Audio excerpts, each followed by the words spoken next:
while now, I want to do something big. Probably because I love bigger stuff. Since I started FPV, my life has never been the same. This random thing keep popping out everywhere I go. So today, I'll be telling you the creation of my first FPV drone. But how much performance can you really get out of a sub-250g drone? With all of these unnecessary rules about UAV, I choose something that sits perfectly in the middle. A Sub-250 3.5-inch one. Okay, I'm not gonna lie, I have built the same quad before. But there's a catch with this. So, to save a little bit of money, I use analog video system and put a GoPro if I need to film something, right? However, it doesn't match my expectation.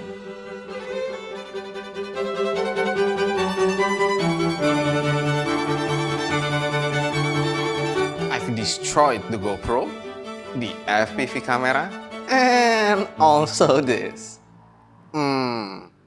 Yeah. Oh yes, you can always buy another arms and then get freaking bored because of the long wait for a set of arms arrive at your front door.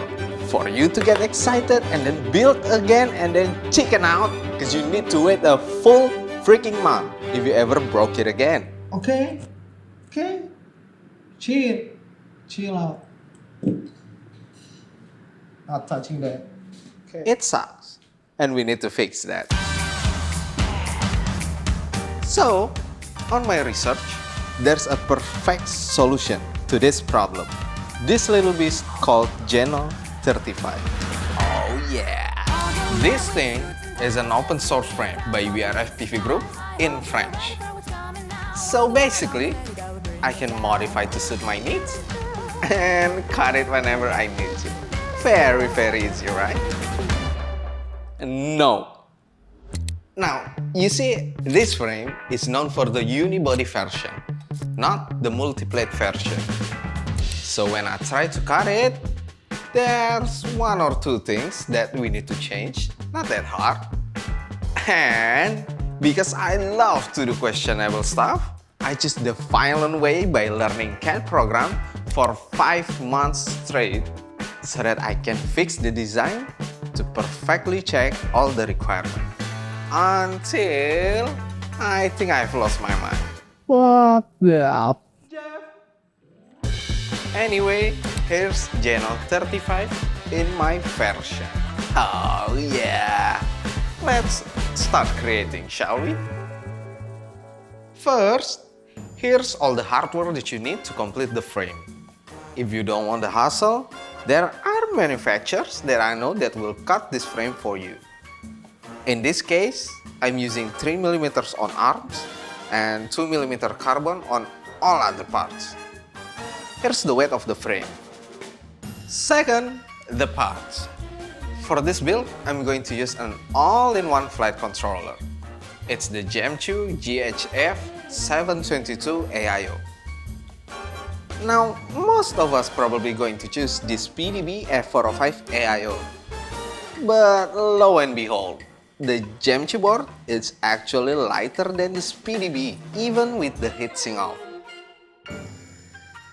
The engine will be the same as before, the Deepspace Aether 1505 4000 kV. Now, I suggest you to stick with 14 oversize to keep the weight down. Because this thing is thick. The receiver is the smallest that I can find. The Happymodel EP1. It's ELRS, which probably enough because I'm not going to do long range with this quad. For the dessert, we're going titanium on this build. And also this, the gigantic video sensor that we cannot get anymore if we don't sneak them in. The DJI O4 Pro. I cannot broke another GoPro, man. That shit is expensive. Anyway, I'm not going to bore you with every single cable soldering. But here's a few tips. When you're installing the press nut, make sure to use a washer so you're not damaging the frame. Put a little bit of E6000 or adhesive tape, whatever, to cover this middle plate that has a press nut so it doesn't touch with our board. Like, we don't want that. That shit will got broke instantly. Now, this is important. Install the stack screw first because you cannot access them anymore once you build the frame, and pick the right stack screw size because we don't have much space in this build. My suggestion will be around 14 to 17 mil will be fine. If you don't have the right size, you can always put a washer to the bottom of the screw to make it shorter on the top. And if you don't have a washer, goodbye. And if you're going to waterproof the drone, don't rush by installing every screw. Put a couple of them, finish the soldering job, test them, pull them out of the frame, and proceed to waterproof all the things. About waterproofing, this video from Nick FPV is very clear to guide you on how to waterproof your quad. Now, with all of this steep learning curve about CAD and tuning a quad, it's not always sunshine and rainbow. Trust me, buying a banyan fly will always come to my mind. But in the end, I keep convincing myself that all of this process will be worth to go through. With that being said, there's only one name that I can think of for this build. Ladies and gentlemen, please welcome... Bro, that's not the clip. And with that being said, there's only one name that I can think of for this build. The El Diablo.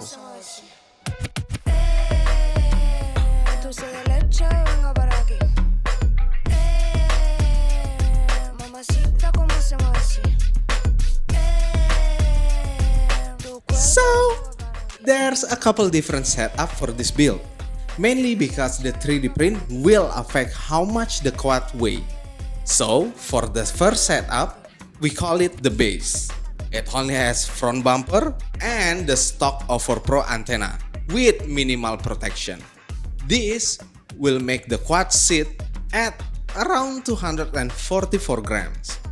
Very safe, but it's not that fun. For the second setup, we will add a GPS on top of it and a rear bumper.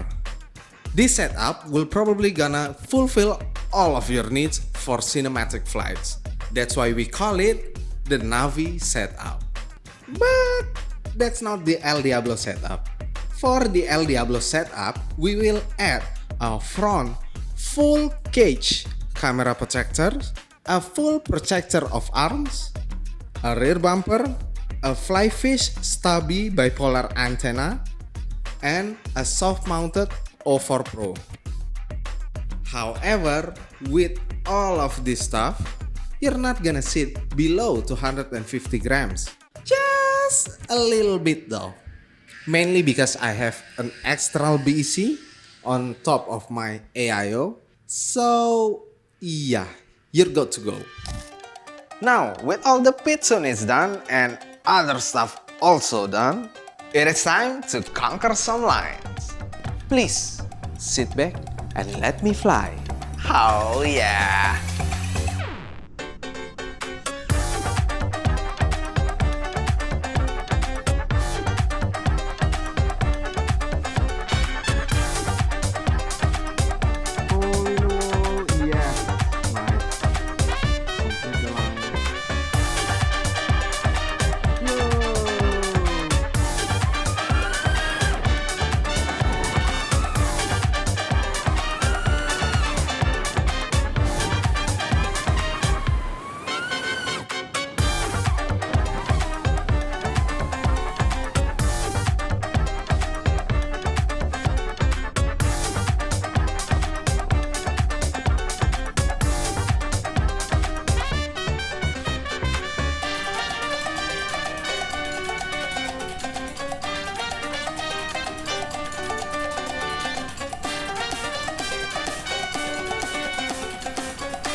I'm flying this quad on a high voltage battery that I can charge up to 4.35 volt.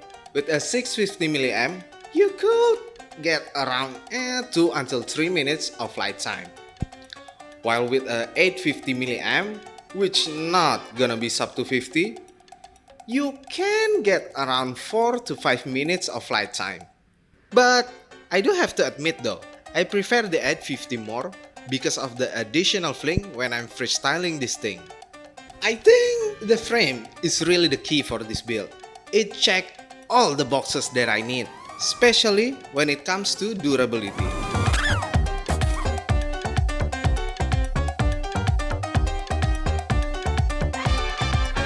Yep, I'm not going soft with this build.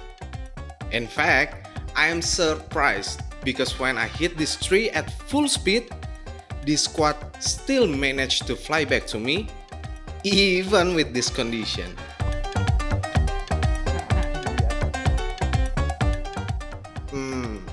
That is quite bad. It's not the easiest way building an FPV quad, and this quad might not be for everyone.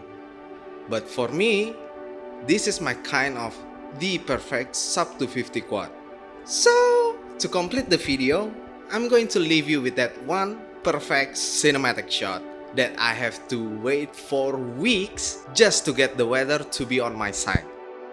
I'm DKZ, see you on the next video. Ciao.